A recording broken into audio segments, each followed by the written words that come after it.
شهر رمضان الذي أنزل فيه القرآن هدى للناس وبينات من الهدى والفرقان اعوذ باللہ من الشیطان اللعین الرجیم بسم اللہ الرحمن الرحیم الحمد للہ وکفا وسلام علی عبادہ الذین اصطفیٰ محمد وعطرتہ الطاہرہ واللعنۃ الدائمۃ الی اہلہا. اما بعد، ماہ رمضان المبارک کی روزانہ کی دعاؤں کی مختصر شرح آپ کی خدمت میں مسلسل پیش کی جا رہی ہیں. آج ماہ رمضان المبارک کے 10ویں دن کی دعا کہ جسے امام علیہ السلام نے یوں تعلیم فرمایا کہ بسم اللہ الرحمن الرحیم اللہم اجعلنی فیہ من المتوکلین علیک، پروردگار مجھے اس دن میں خود پر توکل کرنے والوں میں سے قرار فرما. وَاجْعَلْنِي فِيهِ مِنَ الْفَائِزِينَ لَدَيْكَ، اور اس دن میں مجھے، آج کے دن میں مجھے اپنی بارگاہ میں کامیاب ہو کے آ جانے والوں میں سے قرار فرما. وَاجْعَلْنِي فِيهِ مِنَ الْمُقَرَّبِينَ إِلَيْكَ، اور آج کے دن میں مجھے ان لوگوں میں سے قرار دے کہ جو تیرے قرب کو حاصل کرنے میں کامیاب ہوئے. بِإِحْسَانِكَ يَا غَایَةَ الطَّالِبِينَ، تجھے اپنے احسان کا واسطہ ہے اے طالبین، طلب کرنے والوں کا مقصد اور ان کی غایت.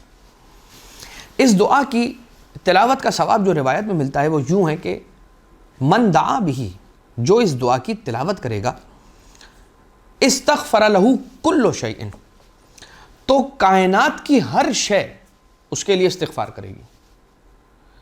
اس دعا کو ہرگز فراموش نہ کریں. ویسے تو ساری دعائیں امپورٹنٹ ہیں، اور آپ آگے جو آنے والی دعائیں ہیں ان کے بھی آپ ثواب کو جب سنیں گے تو ہر دعا ایسی ہے کہ جس کا ثواب ایسا بیان کیا گیا ہے کہ انسان لازمی طور پر یہ سوچے کہ میں ایٹ لیسٹ آج کی دعا کو ترک نہ کروں. پھر اگلا دن آ جائے گا، اس دن 11ویں ماہ رمضان کی دعا کے تلاوت کے ثواب کو انسان پڑھے گا تو اس کا دل چاہے گا کہ یار آج کی دعا کو میں نہ چھوڑوں. ہر دن کی دعا کا ثواب ایسا امام علیہ السلام نے بیان کیا ہے کہ انسان یہ سوچے کہ ایٹ لیسٹ آج کے دن، یعنی ہر دن کی دعا کے لیے یہ سوچے کہ میں آج کی دعا کو ترک نہ کروں. تو کیا ہے آج کی دعا کی تلاوت کا ثواب؟ کائنات کی ہر شے اس کے لیے استغفار کرتی ہے. بہت بڑا ثواب ہے، بہت عظیم ثواب ہے. اب پہلا جملہ کیا ہے؟ اللہم اجعلنی فیہ من المتوکلین علیک، مجھے ان لوگوں میں سے قرار دے کہ جو تجھ پہ توکل کرنے والے لوگ ہیں. توکل کیا چیز ہے؟ توکل کسے کہتے ہیں؟ توکل یعنی کسی کو اپنے کسی کام کے لیے یا ہر کام کے لیے وکیل بنا دینا، یعنی اپنا کام کسی کے سپرد کر دینا. یہ کسی پر اعتماد کرنا، یہ بھی ایک ہے کہ کسی پر اعتماد کرنا. اگر میں کسی پر اعتماد کر رہا ہوں تو میں اسے اپنا کام دے رہا ہوں، اور میں کہہ رہا ہوں کہ اب یہ کام میں نہیں کروں گا، یہ کام آپ کریں گے. کب ہوتا ہے؟ جب اس پر انسان اتنا ٹرسٹ کرے تب اپنا کام کسی کے حوالے کرتا ہے انسان. آج کل کے دور میں تو کسی پہ ٹرسٹ کرنا ایسا ہی ہے کہ نیکسٹ ٹو امپاسبل. لیکن اچھے افراد بھی اس دور کے اندر موجود ہیں. یہاں پر جس توکل کی بات ہو رہی ہے وہ توکل ہے رب ذوالجلال پر، اور انسان اپنے کام کے لیے پروردگار عالم کو اپنا وکیل بنا دے.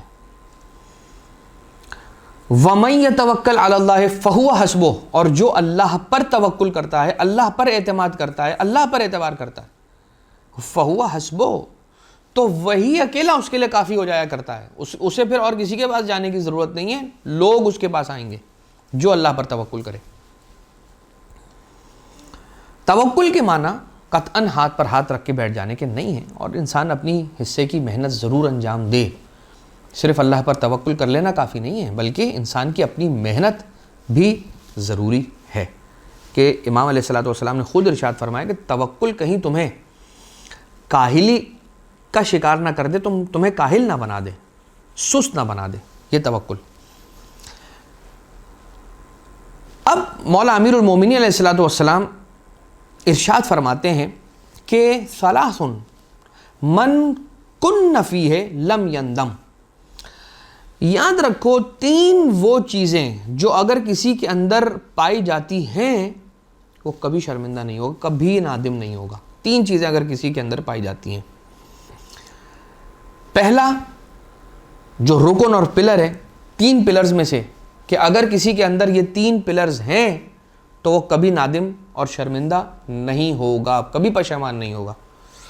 نمبر 1, جلد بازی سے کام نہ لے. ترک العجلہ, عجلت کو چھوڑ دے, عجلہ کو چھوڑ دے. العجلۃ من الشیطان, یاد رکھیے گا کہ جلد بازی شیطان کا کام ہے. والمشورۃ, اور جو مشورہ کرے گا وہ کبھی نادم نہیں ہوگا. نمبر 1, جو جلدی نہیں کرے گا, سکون سے آرام سے کام کرے گا, آرام سے آگے بڑھے گا, وہ کبھی نادم نہیں ہوگا. جو جلد بازی نہیں کرے گا وہ کبھی نادم نہیں ہوگا. جو مشورہ کر کے آگے بڑھے گا وہ کبھی نادم نہیں ہوگا. اور جو توکل کرے گا, کسی بھی بڑے کام سے پہلے جب توکل کرے گا اللہ پر, وہ کبھی نادم نہیں ہوگا. صحیفہ سجادیہ کی ایک دعا ہے, دعا نمبر 54. امام مولا سید ساجدین آقا زین العابدین علیہ الصلوۃ والسلام ارشاد فرماتے ہیں کہ وَهَبْ لِي صِدْقَ التَّوَكُّلِ عَلَيْكَ, پروردگار مجھے اپنی ذات پر سچا توکل عطا فرما, ایسا توکل عنایت فرما, ایسا توکل عطا فرما کہ میں تیری ذات پر اعتماد کروں اور اعتبار کروں اور تجھے اپنا وکیل بناؤں, تجھ پہ توکل کروں. جناب جبریل امین, حضرت جبریل امین علیہ السلام نے پیغمبر صلی اللہ علیہ وآلہ وسلم سے یہ سوال کیا اور پوچھا کہ یا رسول اللہ مت توکل علی اللہ, اللہ پہ توکل کیا ہے, کیا ہے اللہ پہ توکل کرنا, اس کا مطلب کیا ہے؟ جواب, رسول صلی اللہ علیہ وآلہ وسلم نے ارشاد فرمایا کہ اس بات کا علم رکھنا کہ مخلوق مجھے کوئی نقصان نہیں پہنچا سکتی اور نہ نفع پہنچا سکتی ہے, نہ دے سکتی ہے اور نہ مجھ سے لے سکتی ہے.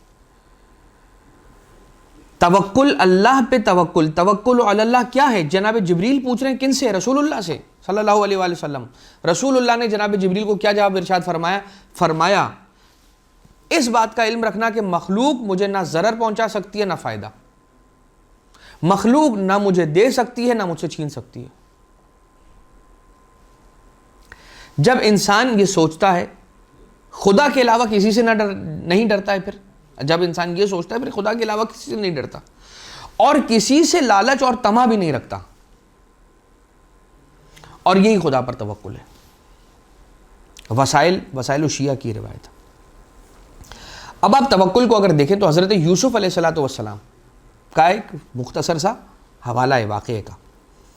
بھائی مل کر حضرت یوسف علیہ السلام کو کنویں میں پھینک رہے ہیں, کنویں میں دھکیل رہے ہیں, اور حضرت یوسف علیہ السلام جب کنویں میں گر رہے تھے تو گرتے گرتے کنویں میں جب انہیں ڈھکیلا جا رہا تھا تو وہ مسکرا رہے تھے.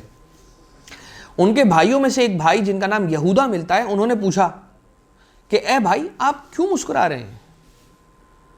کہا کہ میں یہ سوچ رہا ہوں, میں وہ وقت یاد کر رہا ہوں کہ میں یہ سوچا کرتا تھا کہ جس کے اتنے سارے بھائی ہوں کوئی اسے کیا کہہ سکتا ہے, اور میں نے اپنے بھائیوں پر توکل کیا, اعتماد کیا.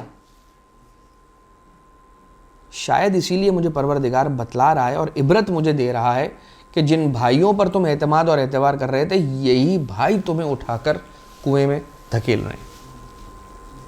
لہذا پروردگار عالم کے علاوہ اور کس پر توکل کر سکتا ہے انسان, کس پر اپنا تکیہ کر سکتا ہے؟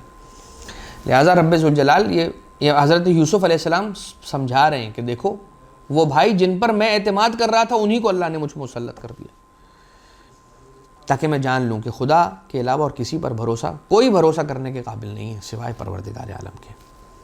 لہٰذا میرا مسکرانا خوشی کا مسکرانا نہیں ہے, عبرت کا مسکرانا ہے. اور اس کے بعد والا جو جملہ ہے وَجْعَلْنِي فِيهِ مِنَ الْفَائِزِينَ لَدَيْكَ, اور مجھے اس دن میں اپنی بارگاہ میں کامیاب اور کامران ہونے والوں میں سے قرار دے. تو کامیاب اور کامران ہونے والے کون لوگ ہیں؟ مولا امیر المومنین علیہ السلام ارشاد فرما رہے ہیں ذاکر اللہ من الفائزین, اللہ کا ذکر کرنے والا کامیاب لوگوں میں سے ہے. اس پر آشوب دور کے اندر وہی بچے گا کہ جو ذکر الہی دائمی کے ساتھ, دوام کے ساتھ انجام دے گا. ذکر الہی کے اندر ہر وقت مشغول رہے گا، کبھی زیارت وارثہ پڑھتا رہے گا، کبھی زیارت عاشورہ پڑھتا رہے گا، کبھی زیارت جامعہ پڑھتا رہے گا، کبھی نماز شب پڑھتا رہے گا، جو ذکر الہی سے لبریز رہے گا وہی اس پرآشوب دور کے اندر سروائیو کرنے کے قابل رہے گا۔ زیارت غدیر میں ہے بِمُوَالَاتِهِم مِّنَ الْفَائِزِينَ، پروردگار عالم نے مجھے ان کی ولایت کے صدقے میں، ان کی امامت اور مودت کے صدقے میں مجھے فائزین میں سے قرار دیا۔ زیارت جامعہ کا جملہ ہے وَظَلَّ مَنْ فَارَقَكُمْ وَفَازَ مَنْ تَمَسَّكَ بِكُمْ، فائزین میں سے ہو گیا کون؟ جس نے آپ سے تمسک اختیار کیا، جو آپ کے ساتھ آ کے مل گیا، اور ظلّ گمراہ ہو گیا، بھٹک گیا کہ جس نے آپ سے جدائی اختیار کی، فارقہ۔ وفاز الفائزون بولایتکم بکم یسلک الی الرضوان وعلی من جحد ولایتکم غضب الرحمن، کہ فاز الفائزون بولایتکم، آپ کی ولایت و امامت و مودت کے صدقے میں پروردگار عالم نے ہمیں فوز اور کامیابی عنایت فرمائی ہے۔ رسول ارشاد فرماتے ہیں من تمسک بعطرتی من بعدی کان من الفائزین، کفایت الاسر کی یہ روایت ہے صفحہ نمبر 22 پر، کہ جو میرے بعد میری عطرت سے متمسک ہو گیا، یاد رکھنا وہ فائزین میں سے ہوگا۔ تو وجعلنی فیہ من الفائزین لدیک، اپنی بارگاہ میں کامیاب ہونے والوں میں سے قرار دے، گویا مجھے اہل بیت کی کے دامن سے متمسک کر دے۔ وجعلنی فیہ من المقربین الیک، اور مجھے ان لوگوں میں سے قرار دے جن لوگوں کو تو نے قریب کیا ہے اپنی ذات سے۔ تو اب اس کے اندر ایک ترتیب آ گئی، پہلے توکل مانگا جا رہا ہے، جب توکل آ جائے گا انسان کے پاس تو وہ کامیابی کی طرف بڑھے گا، جب کامیابی کی طرف بڑھ جائے گا تو پھر پروردگار عالم کی بارگاہ سے قریب ہو جائے گا۔ اور یہ کیسے ممکن ہے؟ بے احسان کا یا غایت الطالبین، اپنے احسان کے ذریعے سے۔ میرے عمل میں تو کیا طاقت ہے پروردگار، تیرے احسان میں طاقت ہے کہ میرے ناقص عمل کے بعد بھی تو میرے اندر موجود محبت اہل بیت کو دیکھتا ہے اور اپنا احسان مجھ پر کر دیتا ہے۔ یہ تیرا فضل ہے میرے پروردگار، اور ہم سب کے شامل حال فرما اپنے فضل کو اپنی بہترین خلقت یعنی کہ اہل بیت محمد و آل محمد علیہ الصلوۃ والسلام کے صدقے میں۔ وما علینا الا البلاغ المبین، وصلی اللہ علی محمد و آلہ الطیبین الطاہرین۔